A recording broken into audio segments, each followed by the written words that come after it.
The Hawaiian sky and ocean make a stunning backdrop for a wedding dress that gleams in the sunlight. The bride in that dress looks like she just stepped out of a fairy tale. But what if I told you that behind that adorable face is a woman who's more of a monster than a witch? I'm Sarah. I'm just your average homemaker in her late 50s. I have a daughter and a son, both of whom are now grown up and have families of their own. Feeling the empty nest syndrome, my husband Tyler and I are saving for a trip across America by me helping him out with his business. Tyler, who's almost 60, is the CEO of a construction company. He's the type of guy who wouldn't know what to do if he retired, so it looks like he'll be working beyond 60. We're a couple who need a common goal, otherwise we'd just get restless. But we've hit a little snag in our otherwise peaceful life. Hi Mom, I was free, so I thought I'd drop by. Rachel... Despite her cheerful greeting, my mouth twitches involuntarily. Get it together, Sarah. My son's wife has come to visit. Hello, make yourself at home. We don't have much, but... Sure thing! Rachel walks in with a smile, snapping pictures of the living room and decor with her phone. Butter cookies? Can we have something more Instagram-worthy? I offer some cookies I received as a gift, and Rachel puffs out her cheeks in disapproval. Alright, super cute, super cute. I used to say, if you don't like it, don't eat it, to my daughter Emily when she was young and picky. If Rachel wasn't my son's wife, I swear I'd give her a piece of my mind. I apologize, but these are actually quite popular these days. Really? Well, I guess they look cute if you really look. Rachel picks up a cookie with her long white fingers and begins taking multiple pictures, adjusting the angles of plates and cups. As I watch her, I shove a cookie in my mouth to stop myself from saying what's on my mind. My eldest son Alex got married 6 months ago, and his bride Rachel, who's here right now. Alex met Rachel when he was a newbie doctor, and she was working at the front desk of a university hospital. The first time they met, I was surprised. She's tall and slender, has a small face but big, bright eyes. She's simply adorable. Who would have thought she'd want to marry Alex? Tyler, my husband, was equally amazed. Kids these days look like dolls. Alex was head over heels for Rachel. She has a vulnerable aura that just makes you want to protect her. Our daughter Emily, who was already married, was less impressed. Big bro, your taste in women is just... yikes. I scolded her for that comment, but now I kind of get what she meant. After getting married, Rachel started coming over to our house every week, alone, without Alex. You'd think she's just a sweet daughter-in-law who adores her mother-in-law, but I'm not so sure. She seems quite taken with our house. During our initial meet and greet, she couldn't stop gushing. Wow, this place is like something out of a movie. Our home may be 50 years old, but it's a spacious modern marvel, complete with a grand spiral staircase and curated artwork. Don't get me wrong, compliments about the house make me happy, but her obsession is kind of creepy. She takes pictures, roams around freely, and even lounges on the sofa. Sometimes I wonder, isn't this a bit rude for a newlywed in her in-laws' home? Is this how kids are these days? The young woman at Tyler's company seemed much more respectful, showing proper decorum even if it's just for show. I've considered talking to Rachel about her behavior, but the role of a mother-in-law is often one that's easily disliked, so I've been hesitant. Then one day, Tyler got home early and bumped into Rachel. Since Alex was on a night shift, the three of us ended up having dinner. With Tyler around, Rachel refrained from taking photos, and we had a peaceful meal. But then, over coffee, Rachel dropped a bombshell. Do you plan to leave this house to Alex? I nearly spat out my coffee at the blunt question. Unaware of her attachment to the house, Tyler looked puzzled. This house is meant to go to Emily. What? Rachel looked stunned, but quickly recovered. Aren't eldest sons usually the ones to inherit property? This is so unfair.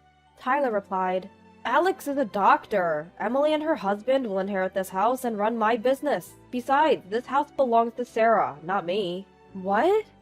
Rachel looks at me with disbelief in her eyes. Tyler spilled the beans, so I had no choice but to fill her in. This house was built by my grandfather. Tyler's company was originally started by him too. You see, this house was built when my grandfather's construction business started to take off. It has elements of an open house design from that era, making it quite luxurious and modern. My dad inherited both the house and the company, but neither my sister nor I had an interest in construction, so I met Tyler at a party. He was the second son of a construction company we knew. We got married and he took over. Rachel still seems unhappy, pouting like a little child. But still, it's usually the first son who inherits everything, right? We've spent a good deal of money on Alex's private medical school education. He understands, so it's not a problem. Besides, this house serves as a place to entertain clients. But this house may be steel-framed, but it's old and needs a lot of maintenance. I'm sure Alex will build you a wonderful house that suits you both. Neither Tyler's reasoning nor my explanations seemed to reach her. I want this house! I even told everyone that we're going to live here! Rachel brushes off our kindness and continues to insist. I finally lose my patience and raise my voice. Know your place and stop embarrassing yourself! This house and we aren't here for your vanity. This isn't your parents' house, it's your in-laws'. Understand? For the first time, Rachel is silenced by my reprimand. She clenches her lips and leaves without saying goodbye. I told you, Alex has no eye for women. The next day, Emily, after hearing the story, is quite angry. Well, he's always been a quiet, studious type, not really the kind to talk to girls much. But there were good girls around him too, right? Like Lily. And Lily. Yes, his only female friend is probably Lily. Lily is a childhood friend of Alex's who lives nearby. She's always looked out for Alex, who was a laid-back guy and an easy target for bullies. Even as adults, they're still in touch. Lily is tall, has sharp eyes, and is responsible, the complete opposite of Rachel. It would have been reassuring if you chose someone like Lily. Exactly. Emily eagerly agrees. But Lily has the right to choose too, and since Alex chose Rachel, we have to accept it. I just hope this incident makes her reflect a bit. Rachel is 24, the youngest sibling with two much older brothers. I'd always noticed that my son Alex's fiancée Rachel was the apple of her family's eye. That's why I tolerated her naive and slightly spoiled behavior. I hoped she'd grow and mature as she learned more about the world. I was quite forgiving in my own mind, or so I thought. But she turned out to be a monster beyond my imagination. Hi, Mom! 2 weeks after that incident, Rachel shows up unannounced on a weekday afternoon. With her is an unfamiliar man. I thought she came to apologize, but that didn't seem to be the case. Rachel? Who's this? Nice to meet you, Mrs. Johnson. I'm Davis, from Johnson & Associates. A man with an old-fashioned, side-parted hairstyle and black-framed glasses bows politely as he hands me his business card. It says Attorney Matthew Davis, under the name of the law firm Johnson & Associates. Attorney from Johnson & Associates, right? Why would an attorney visit my home? Actually, I heard from this young lady that your house is an illegal structure. As a lawyer, I can't ignore this. What? My house, an illegal structure? I heard it from Alex. I was so shocked that you were doing something wrong. Rachel chimes in, making a face like she can't bear it any longer. Uh-huh. Having no idea what I was talking about, I could only give a dumb reply. I have no clue what Alex told Rachel about this house. But one thing is certain, Rachel is likely misunderstanding Alex's words, and she's standing here with ill intentions. At this point, even my well of patience exploded. I wanted to treat Rachel with care because Alex chose her, but if she wants to pick a fight, bring it on. Excuse me, I'm a bit taken aback by your sudden visit with a lawyer. May I record this conversation? I want to review it thoroughly later. I asked the attorney, my voice trembling, as if I were frightened of being found guilty. Of course. The attorney nods condescendingly, so I pull out my smartphone and hit the record button. So, Mr. Davis, what should I do? If you're in violation of the law, face the penalties and promptly remodel your home. Remodel? Well, some people might think if it's against the law, just fix it, right? Then, please hand over the house to this young lady here. What? How did we get to this point? That's a huge leap in logic. I'm genuinely shocked. Why? I can't let someone who disrespects the law continue to live here. Someone pure of heart, like this young lady, should be the one to reside here. Mom, I'll make this house even better. Rachel grabs my hand with misty eyes, but with a smug face. Ah, okay. I see what's going on. In that case, please carry out these renovations. This is the consent form. I see. I skimmed through this so-called consent form. I get the renovations to fix violations part. It's vaguely worded, but okay. But installing a brand new kitchen, bathtub, and toilet? That's ridiculous. I can't help but mentally question it. The consent form seems to have been drafted over some internet research. But for a document written in such formal language, it's a mess. They're going to regret putting this together. I understand what you're getting at. So then. However, I'm not giving up this house. Why not? Rachel glares at me with a fierce expression.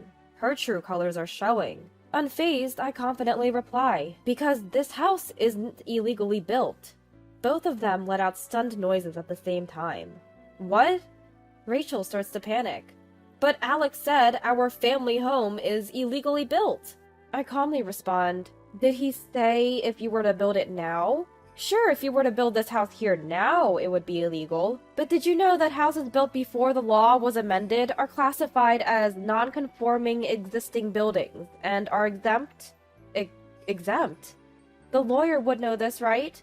I abruptly shift the topic to the lawyer. Of course. The lawyer struck an enthusiastic victory pose. No, you clearly don't get it. That's why you're here. A non-conforming building is one that was legally built under old laws, but became non-conforming due to changes in current laws. In the case of this house, it would need to be set back by about 6 feet to meet current regulations. You do realize that because this is a non-conforming property, major renovations or remodeling are problematic, right? Yes! The lawyer nodded his head vigorously, like a bobblehead. If you knew that, then what was all that talk before? He's so clueless it's actually amusing, but I've got to set him straight. By the way, Mr. Davis, are you really a lawyer? Huh? Mom, it's not nice to doubt people like that. I could sue you. Rachel snapped. Yes, I am a lawyer, and I have many ways to sue you. The lawyer blustered. Then where's your badge? Badge? The lawyer blinked in surprise. Wow, he doesn't even know that.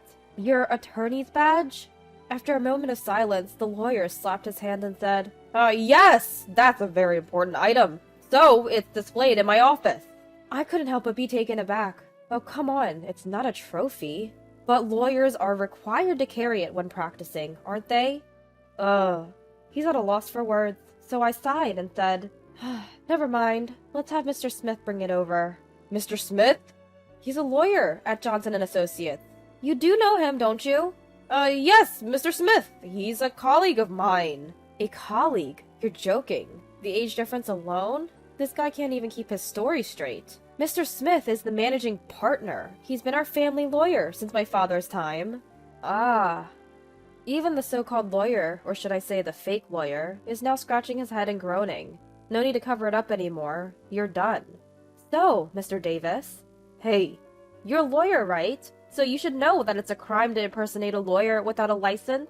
The fake lawyer let out a scream, as if he'd seen a ghost, and ran away. He sprinted towards the front door, shoving his feet into his shoes haphazardly, and grabbed the doorknob. Left in utter disbelief, Rachel snapped back to reality, and ran after him. Wait up, Matthew! Hey, Rachel! This is not what we agreed on! I said I'd help because you told me this was easy money! That's terrible, Matthew! You said leave it to me, didn't you? Their arguing voices trailed off as they got into a car in the parking lot. I eavesdropped through the intercom and even made a recording. Then I called the real Johnson & Associates. Shortly after, an irate attorney from the real Johnson & Associates reported the incident to the police, and both the impersonator and Rachel were easily arrested. Since I had a legitimate lawyer with me from the get-go, everything at the police station went smoothly. Not only did Rachel and the imposter falsely identify as lawyers, but they had also created business cards and documents. They violated both the legal profession regulations and minor offense laws. Adding fraud charges to the mix, they were arrested. They managed to get out on a not-so-cheap bail, but now they have an arrest record. I had already told them that rebuilding on that land would be against the law due to the age of the building. I never thought they'd be so stubborn. Alex, who had been assisting in a major surgery, found out about the whole fiasco the next morning. To avoid causing any inconvenience to the patients, the police had waited to contact Alex.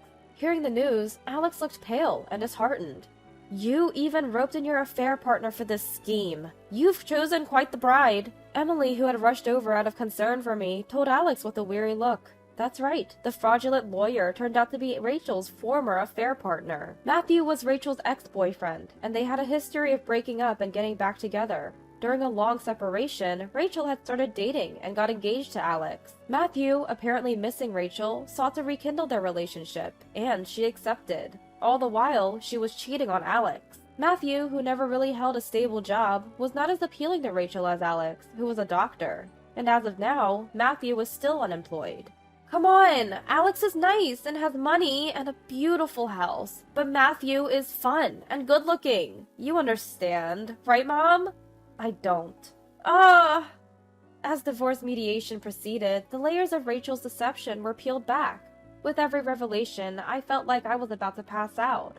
Alex, after hearing how things unfolded, initially struggled to accept the truth. And why wouldn't he? His beautiful princess was rotten on the inside. But even the love-struck Alex had his eyes opened when he realized that Rachel, whom he had thought to be fragile and worth protecting, was not only cheating on him, but also saw him as nothing more than a cash cow. It seemed that Rachel had also managed to burn through Alex's savings that he had amassed before their marriage. He firmly demanded not just alimony, but also a refund of the money she'd spent recklessly. Adding the bail money, the alimony for cheating, and the reimbursement for the spent cash, along with a civil lawsuit from me, the total cost came out to a sum that could buy a brand new luxury car. Rachel, her affair partner, and their parents were all pale as ghosts, pleading multiple times to reduce the sum or even reconcile.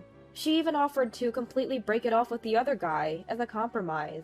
Well, it seems that in the meantime, the two did actually part ways for good. But Alex, now enlightened, wasn't giving them any leeway. He secured a complete victory by setting terms they couldn't escape, alongside a capable attorney. Rachel never apologized till the end. She may capture another man with her cute looks, but no sane man would go near a woman laden with massive debt and a criminal record. 5 years later... What's with that weird laugh? I can't help it, I'm so happy. I'm going to have a nephew! Yeah. Emily looks so delighted, as if she were the one pregnant, and it makes me smile too.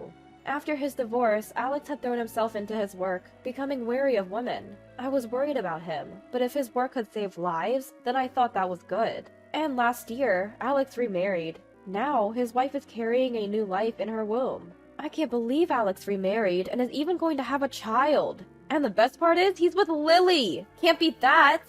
I can't help but laugh when Emily nods in agreement so contentedly. Yes, his new wife is none other than our childhood friend, Lily. Lily had seemingly harbored a crush on Alex since elementary school. She'd been taking him out for drinks and such, concerned about him post-divorce. Thanks to her, Alex finally recognized the woman who truly cherished him. Man, you're slow on the uptake, Alex. But seeing the two of them happily together made me glad too. So I decided to transfer the ownership of this house that Rachel had been so obsessed with to Emily a bit sooner than planned. Tyler's back has been hurting, and the spiral staircase has been becoming a problem. Issues like these will only increase as we age. So we bought a single-story, conveniently located house to spend the rest of our lives. Of course, once Tyler's back is healed, we're even planning to go on a cross-country trip across the United States. Emily still hasn't decided whether she will maintain this house as is or renovate it. But the shape of the house really doesn't matter to me. What's most important is that wherever we live, our family is smiling.